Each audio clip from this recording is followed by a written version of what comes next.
오늘 우리가 이 50장 말씀 중에서 야곱이 죽은 후의 장면, 야곱이 죽고 나니까 형제간의 지금 상황이 또 긴박하게 변하는 그런 모습을 우리가 읽었습니다. 그렇지만 우리가 창세기를 지금 이제 마치는 그런 오늘 시간이기 때문에 49장부터 50장 말씀을 읽었습니다만 49장부터 말씀을 조금 더 그렇게 살펴보도록 하겠습니다. 야곱이 기근을 피해서 온 가족을 다 데리고 요셉이 총리로 있는 애굽 땅에 왔죠. 요셉의 두 아들은 이미 거기에 살고 있었고, 요셉하고, 그리고 야곱 자신 그렇게 포함해서 야곱의 12아들과 손주들 숫자를 세보니까 가나안 땅에서 온 사람이 66명, 그리고 자기 포함하니까 67명, 애굽 땅에 살고 있던 요셉과 요셉의 두 아들들, 그래서 70명. 숫자에 또 여기서 며느리가 빠져요. 죄송해서 어떻게 하지? 그렇게 해가지고 70명이 이 애굽 땅에 와서 살게 되었습니다. 이때가 야곱의 나이가 130세예요. 자, 그로부터 17년을 더 살다가 이제 야곱이 죽게 됐습니다. 자, 야곱이 죽으면서 유언을 하는데 49장에 있는 말씀이 바로 그 유언의 말씀이에요. 그리고 50장 시작할 때 이제 49장 마지막 절부터 해가지고 야곱이 죽었다 이런 얘기가 나오는 거죠. 자, 이 49장의 이 야곱의 유언을 뭐라고 얘기하냐? 우리 많이 들어봤어요. 야곱의 축복. 특별히 이 12아들 각자를 놓고 축복을 하는데 그 중에 요셉을 향한 축복에 이런 대목이 있습니다. 49장 22절 한번 보실래요? 요셉에 대하여 다른 사람보다 훨씬 더 많아요. 그런데 22장부터 시작하는데 22장이 그렇게 되어 있죠. 요셉은 무성한 가지, 곧 샘 곁에 무성한 가지라. 그 가지가 담을 넘었도다. 어디서 많이 들어본 것 같지 않습니까? 너는 담장 너머로 뻗은 나무 가지에 푸른 열매처럼. 야곱의 축복이라는 노래예요. 바로 이 본문, 이 말씀을 가지고 이제 사실은 지은 거죠. 자, 이 49장 전체 말씀을 뭐라고 얘기하냐? 축복이다라고 28절에도 보면, 49장 28절에도 보면 이 말을 그치면서 이렇게 축복하였다라고 이 야곱의 유언을 축복이라고 규정합니다. 그러면서 각 사람의 분량대로 축복했다. 그렇게 12아들들에 대하여 이 유언을 남기는 얘기를 그렇게 정리하고 있어요. 자, 아버지가 세상을 떠나면서 자기 길을 이어서 살아갈 아들들에게 주는 말이었으니까 얼마나 이 아버지의 마음이 듬뿍 담겨져 있었겠어요. 자, 그런데 오늘 우리가 읽지는 않았습니다만 이 49장에 이 각 12아들의 아들을 놓고 유언한 이 축복의 말을 가만히 살펴보면 이 축복 같지가 않은 그런 대목들이 상당히 되더라라고 하는 거예요. 좋은 말만 있는 것이 아닙니다. 그 중에 몇 가지만 살펴보면 4절 말씀에 보면 49장 4절 르우벤에 대한 얘기가 나오는데, 르우벤이 큰아들이죠. 뭐라고 얘기하냐? 물의 끓음 같아. 그렇게 얘기합니다. 성질이 그렇다는 거죠. 그리고 너는 탁월하지 못하리니, 그렇게 얘기하고 있어요. 아니, 아버지가 지금 그것도 맏아들한테 넌 성질이 그렇게 못돼가지고 탁월하지 못할 거다, 이렇게 지금 얘기하고 있는 거 아니에요. 5절에서 7절 말씀에 보면 시므온과 레위에 대한 그런 야곱의 유언이 있습니다. 자, 근데 여기서 뭐라고 얘기하냐면 그들이 5절 말씀에 그들의 칼은 폭력의 도구다. 6절에서는요, 그들하고 뜻을 같이 하지 마라, 모의하지 마라. 그들의 모임에, 집회에 참여하지도 말라. 상종하지 말라고 지금 얘기하는 거잖아요. 그런 말씀을 지금 하고 있단 말이에요. 7절에서는 뭐라고 얘기합니까? 7절 저주를 받을 것이다, 이렇게 얘기하고 7절 마지막 뒷부분에 가면 야곱 중에서 나뉘며 그리고 흩어질 것이다, 이런 얘기를 하고 있습니다. 하나 더 살펴보면 15절에 이사갈이 나와요. 이사갈. 자, 이사갈, 이거 한번 읽어볼까요? 같이 읽습니다. 14절 49장. 이사갈은 양의 우리 사이에 꿇어앉은 건장한 나귀로다. 허우대는 멀쩡한데 양의 우리 사이에 꿇어 앉아 있다. 이게 뭔가 어감이 안 좋아요. 예. 또 뭐라고 돼 있어요? 그러면서 14절이 그렇고 15절에서는 짐을 메고 어깨를 내려서 짐을 메고, 그러니까 짐을 지기 위하여서 지금 어깨를 내리는 거죠. 그리고 뭐라고 돼 있어요? 앞제 아래에서 섬기리라. 이게 지금 이사가를 놓고 지금 그렇게 얘기하고 있습니다. 아버지가 돌아가시면서 아들한테 한 얘기예요. 이게 왜 이런 말을 할까요? 마지막으로 자식들에게 남기는 축복의 말인데, 분명히 이 말들을 다 하고 나서 끝에 이거 축복의 말이라고까지 얘기를 하고 있는데, 좋은 말로 격려하고 허물을 감싸주고 힘을 북돋아주면 훨씬 더 좋지 않을까요? 몇몇은 그래도 나름 좋은 말들을 들었습니다. 하지만 우리가 지금 예로 살펴보았지만 전혀 축복처럼 들리지 않는 이런 말을 들은 자식들의 마음은 어땠을까요? 아버지 진짜 돌아가시면서까지 이렇게까지 말하고 가셔야 되나? 서운하지 않았을까요? 사실 야곱은 자식들에게 진짜 해주고 싶은 말을 이 마지막 가장 귀한 시간에 해준 거죠. 르우벤 같은 경우는 창세기 35장에 보면 자기의 아버지 야곱의 네 부인이 넷이죠. 본부인이 둘이에요. 레아와 라헬, 그 다음에 실바와 그 다음에 빌하. 이 빌하는 누구냐면 라헬의 종이었습니다. 라헬이 자기가 아기를 못 낳으니까 빌하, 자기 여종을 그 사라처럼 하갈을 아브라함에게 준 것처럼 그렇게 사실 줬었죠. 자, 이 빌하와 르우벤이 동침을 해요. 그것 때문에 어떻게 됩니까? 이 빌하는 사실 단과 납달리의 어머니예요. 이게 참 완전히 콩가루 집안 아니에요. 아버지 야곱을 엄청나게 모욕한 사건입니다. 시므온과 레위는요, 그 앞서 창세기 34장에 이야기가 나오는데 세겜에서 있었던 일과 관련이 돼요. 디나라는 자매가 있었잖아요. 이 12형제에게. 근데 디나가 세겜에서 겁탈을 당합니다. 그것 때문에 억지로 그 세겜 사람들하고 혼인을 맺을 그런 상황에 처해 있었는데, 그때 당시 할례를 받으면 우리가 그럼 하겠다라고 얘기하면서 그 할례를 빌미로 해가지고 기습 공격을 감행하는데 시므온과 레위가 주도가 돼가지고 합니다. 그런데 아무하고도 상의하고 한 게 아니에요. 둘이 그냥 뭘 해버린 거죠. 야곱이 엄청 놀랐습니다. 왜요?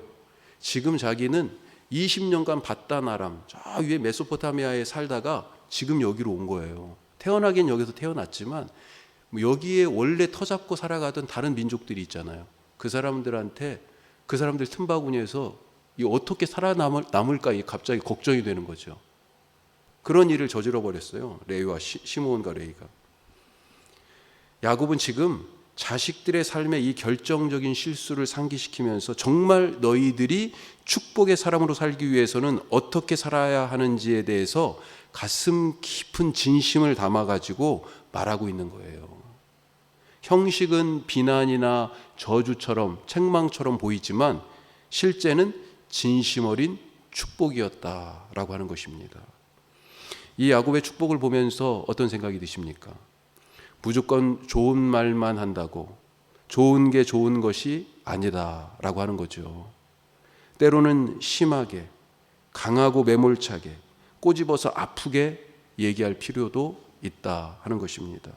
하나님이 이스라엘 백성들을 항상 사랑, 아이고 이거 깨지면 어떡해, 이렇게만 하신 거 아니잖아요. 강하게 훈련시키고 단련도 시키셨습니다. 성경에서는 징계에 대한 얘기가 많이 나오죠. 심판이 등장합니다. 구약에 숱한 심판의 이야기들이 있어요. 하나님이 항상 사랑으로 어르기만 하지 않으셨다는 것입니다. 우리는 이것을 동전의 양면처럼 얘기하죠. 뭐라고 얘기합니까? 사랑과 공의. 공의 없는 사랑은 버릇없고 이기적인 자식을 만들고, 또 사랑 없는 공의는 상처투성이로, 사랑이 없이 공의, 너 맨날 이거 틀렸어, 잘못했어, 아버지가 너무 무서운 거죠. 사랑 없는 공의는 상처만 받아요. 그것 때문에 두려움이 너무 커. 그래가지고 다른 사람들을 똑같은 방식으로 대해요. 다른 사람들을 그래서 오히려 정죄하고 비난하는 그런 사람으로 만들어진다라고 하는 것입니다. 우리가 우리 자녀들에게 오늘 지금 야곱이 마지막에 이 자녀들에게 얘기를 하고 있는 거잖아요. 우리 대부분의 부모님이신데 우리 경은이 빼고 우리 부모로서 우리 자녀들에게 어떤 말을 할까? 오늘 이 야곱의 축복을 통해서 우리가 잘 배우실 수 있기를 바랍니다. 자, 두 번째로 49장 우리 1절에 보면 이 유언을 하면서 뭐라고 얘기하냐 이렇게 되어 있습니다. 1절 잘 보세요. 49장 야곱이 그 아들들을 불러 이르되 너희는 모이라. 자, 그러면서 뭐라고 얘기합니까? 같이 합니다. 너희가 후일에 당할 일을 내가 너희에게 이르리라. 나중에 무슨 일이 일어날지 지금 알려주겠다는 거잖아요. 그렇죠? 사람들이 엄청 그거 궁금해해요. 나중에 이 부부가 잘 살까? 그래서 뭐예요? 사주를 보러 가죠. 신랑 신부의 생년일시를 딱 알아가지고 내가 그날 이사하면 좋을까? 그렇지 않을까? 날짜를 잡으러 가죠. 아니 교회 다니는 사람들 중에 전 보러 다닌다는 사람 얘기들 그런 얘기들을 자꾸 듣네요. 우리 교회는 없죠. 아멘. 절대 그러시면 안 됩니다. 아니 그러는 것 자체가 지금 이게 말이 안 되는 얘기죠. 제가 약간 지금 빗나가는 말씀입니다만, 그 서울에서 목회할 때 교회 사택이 부족했어요. 부목사님들이 좀 더 많아가지고 사택 숫자보다. 저는 그리고 그때는 제일 그 부교역자 중에 제가 제일 어렸습니다. 그래서 다 선배님들 또 사택 들어가시고 저는 좀 더 멀리 떨어져 살았어요. 그러다가 교회가 너무 조금 머니까 여간 불편하고 힘든 게 아니더라고요. 그래서 교회 옆으로 이사를 왔는데 이사 온 그 다세대 1층이었는데 거기에 딱 집을 딱 보러 갔는데 집이 마음에 드는 거예요. 다 보고 그리고 딱 나오는데 현관 문 위에 부적이 딱 붙어 있는 거예요. 어떻게 했을까요? 그렇죠. 이 집이 누구 집인데 앞으로 목사가 살 집인데요. 야, 여기는 이런 일이 있었으니까 여기는 가면 안 돼. 그렇게 얘기할 수 있겠습니까? 아니 어떤 날이 좋고 어떤 날이 안 좋은 날이에요. 하나님이 거룩하다 하는데 누가 거룩하지 않다고 얘기를 합니까? 자, 이 후일에 대한 얘기하다가 여기까지 잠깐 왔는데 앞일을 말한다. 이것이 무슨 뜻일까요? 점쟁이가 오늘 운세 보고 또 한 해 운세를 이렇게 얘기해 주는 거 그런 거 얘기하는 겁니까? 자, 너는 앞으로 어떻게 살 거다라고 하는 그런 점괘를 알려주는 일종의 운명론이에요. 누구는 축복을 받고 이거 잘못 생각하는 경우들이 있어요. 하나님이 누구는 축복을 받을 사람, 누구는 저주를 받을 사람 이런 식으로 예정을 하셨다. 예정론은 그걸 예정론이라고 얘기하는 게 아닙니다. 그런 식으로 앞으로 뭔가 내 인생의 운명이 결정되어 있는데 그것을 알려주겠다라는 점괘를 풀이하듯이 이것을 그렇게 이해하시면 안 된다라고 하는 것입니다. 하나님은 우리 모두를 구원하기를 원하세요. 그게 하나님의 뜻이에요. 누구는 심판받을 사람으로 누구는 벌받을 사람으로 처음부터 딱 이렇게 정해놓은 그런 일이 없어요. 그것을 빨리 좀 알고 싶어도 내가 구원을 받았는지 아니 그렇지 못한 건지 내가 형통할 것인지 그러지 못한 건지 그걸 알고 싶어서 그러지 마세요. 하나님께서 우리에게 갖고 계신 뜻이 기본적으로 선하시다라고 하는 것 그것만 붙들고 살아가시길 바랍니다. 우리를 하나님이 잘못되게 만드실 리가 없습니다. 왜요? 하나님은 기본적으로 선하신 분이시니까. 그게 하나님의 성품이에요. 선하신 하나님에게서 악한 것이 나올 수가 없어요. 우리를 향한 계획이 선할 수밖에 없다라고 하는 거예요. 자, 그러면 어떻게 미래를 지금 얘기해 주겠다. 야곱이 그랬는데 어떻게 미래를 내다보고 앞날을 이야기할 수 있을까? 미래는 지금을 보면 알 수 있습니다. 너무 쉬운 얘기잖아요. 그렇죠? 미래는 지금을 보면 그 사람의 미래를 알 수 있어요. 어떤 열매가 맺힐지는 지금 무엇을 뿌리는지 보면 되지 않겠습니까?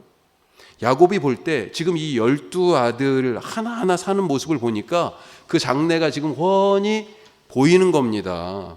그래서 그걸 얘기해 주겠다는 거예요. 이 유언은 지금 어떻게 살고 있는지 너 좀 봐라 라고 하는 그런 말씀입니다. 지금.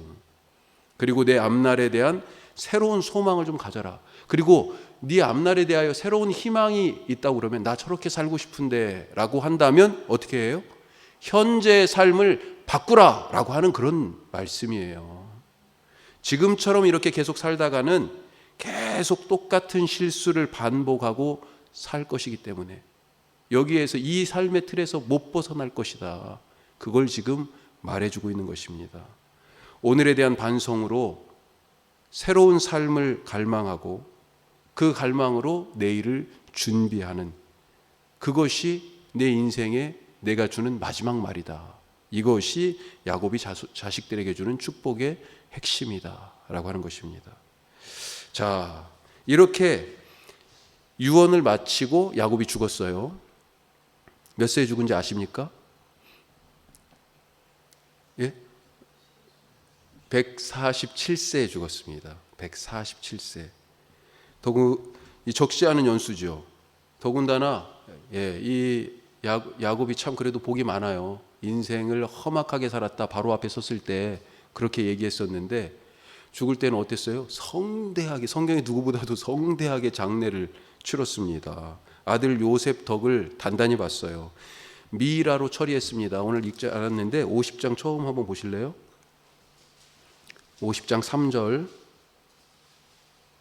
아버지가 죽자 50장 1절에 보면 요셉이 이 야곱 얼굴에 입을 맞추고, 그러면 그 다음에 2절에 보니까 온몸을 향으로 처리하게 하는 그런 전문가를 불렀어요. 그리고 3절에 보니까 이 향 처리하는데, 그러니까 미이라를 만드는 거죠. 이집트의 미이라로 다 만들었잖아요. 미이라로 만드는데 며칠 걸립니까? 40일. 그리고 죽었으니까 지금 곡을 해야 되잖아요. 애도하는 기간이 3절 끝에 70일. 이 국가적인 지금 국가장이에요. 이거 무슨 관리도 아니었는데 총리의 아버지라고 요셉의 위세가 지금 어느 정도였는지 우리가 알 수 있는 거죠, 사실은. 그래가지고 요셉이 가나안 땅에 야곱이 부탁한 그곳, 거기에 가서 매장을 할 때 바로의 신하, 아주 그냥 위에서부터 아래까지 내노라 하는 사람들이 다 가나안 땅까지 따라가서 장례를 마치고 돌아왔다. 이렇게 되어 있습니다. 죽음이에요. 지금 죽었어요. 우리도 장례를 치러받고 수도 없이 장례식장을 가봤지 않습니까? 죽음이 삶과 멀리 떨어져 있지 않죠. 아브라함도 죽고, 창세기가 모든 것이 시작되는 이야기이기도 하지만 자꾸 죽는 이야기이기도 해요. 홍수 심판을 통해서도 엄청나게 많은 사람들이 죽었고, 아브라함도 그 위대하게 믿음으로 살았는데 죽었고요. 이삭도 죽었고요. 오늘 말씀에서 이제 야곱도 죽고, 그리고 50장 맨 뒤로 가면 요셉마저 죽는 걸로 창세기가 끝납니다. 모두가 죽습니다. 그걸 우리에게 얘기해 주고 있죠. 정말 겸손할 수 있기를 바랍니다. 그리고 우리에게 주어진 이 조그만한 이 시간을 정말로 마지막인 것처럼 열심을 다하여 주님 오실 그날을 소망하는 마음으로 충성을 다하여 갑절을 남기는 그런 열심이 우리의 삶에 있을 수 있기를 간절히 바랍니다.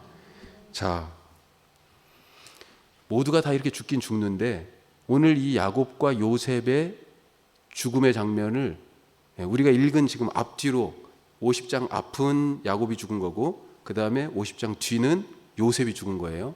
이 죽음의 장면을 기록해 놓은 장면에서 우리가 이들의 죽음에서 특이한 점을 발견할 수가 있어요. 야곱이 죽기 전에 자기를 뭐라고 얘기하냐면 가나안 땅,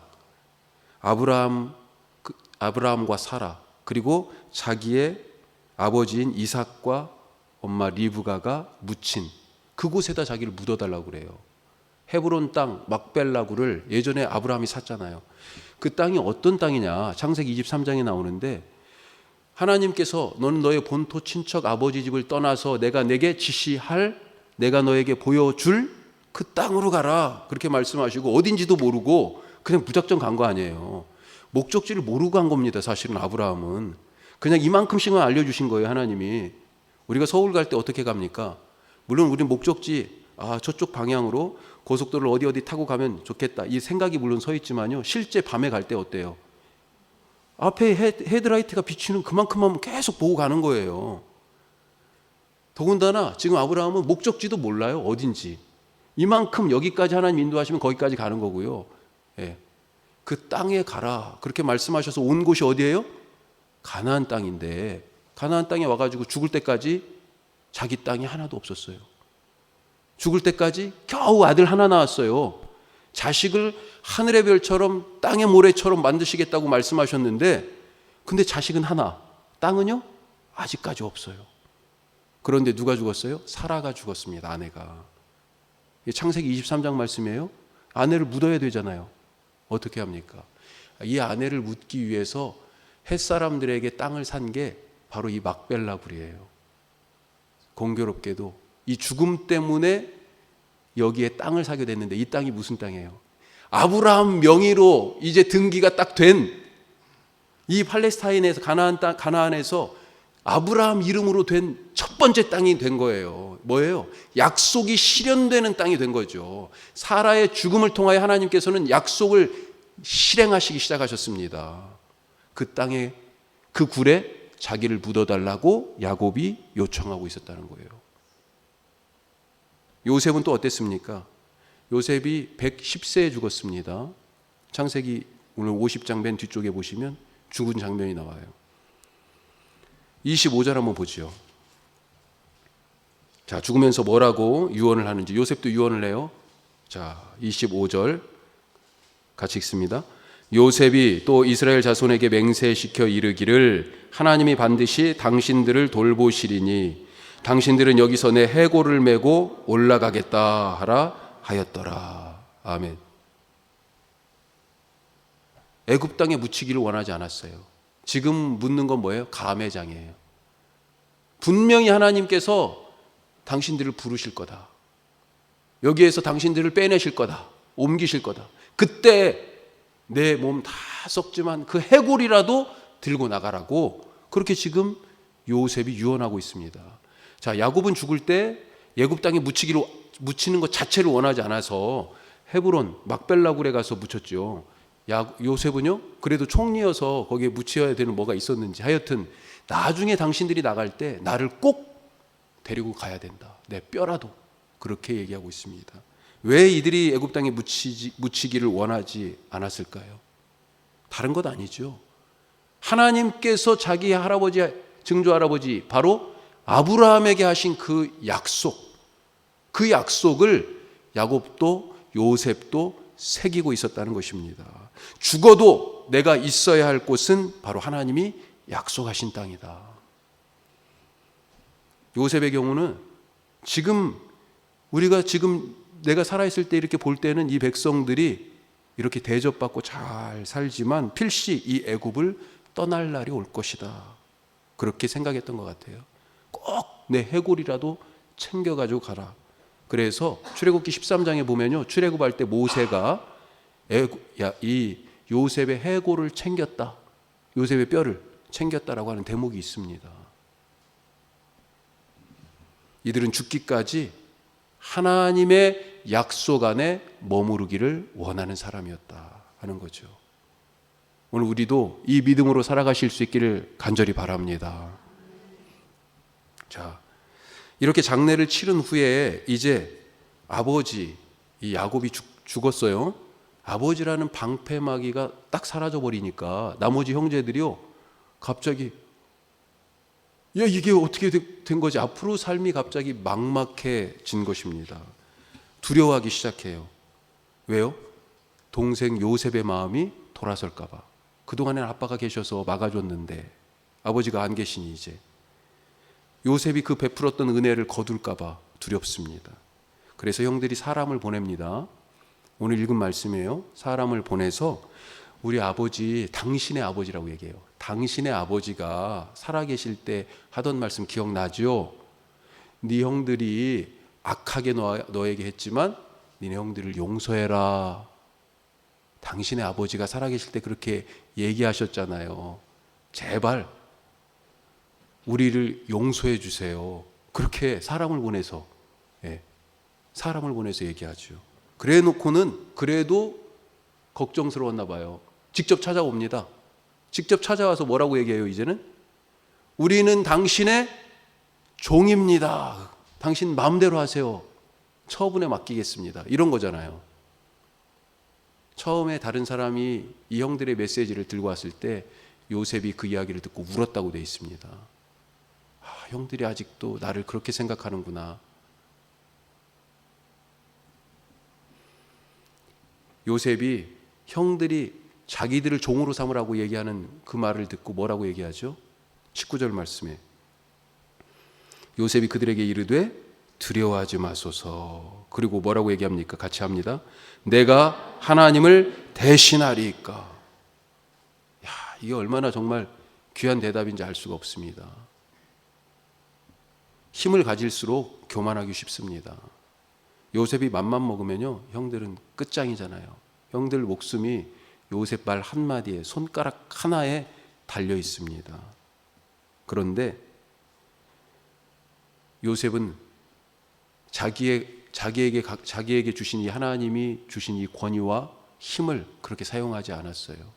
그동안 형들하고 같이 살면서 애굽 땅에서 형들 조금 마음에 안 드는데, 저렇게 하면 안 되는데 아직도 옛날 버릇이 남아 있는 것 같아, 이런 모습 못 봤을까요?